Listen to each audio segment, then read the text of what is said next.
రంగారెడ్డి జిల్లా రాజేంద్రనగర్ లో అగ్ని ప్రమాదం జరిగింది. బుద్వేల్ పీడీపీ చౌరస్తా ఫ్లైఓవర్ కింద ఒక రన్నింగ్ కారులో అకస్మాత్తుగా మంటలు చెలరేగాయి.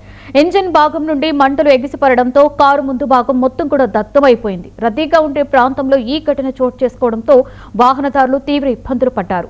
ఘటన సమయంలో కారులో ఎవరూ లేకపోవడంతో పెను ప్రమాదం తప్పింది. సమాచారం అందుకున్న ట్రాఫిక్ పోలీసులు ఘటనా స్థలానికి చేరుకుని ట్రాఫిక్ ని నియంత్రించారు. వెంటనే ఫైర్ సిబ్బందికి సమాచారం అందించి సహాయక చర్యలు చేపట్టారు.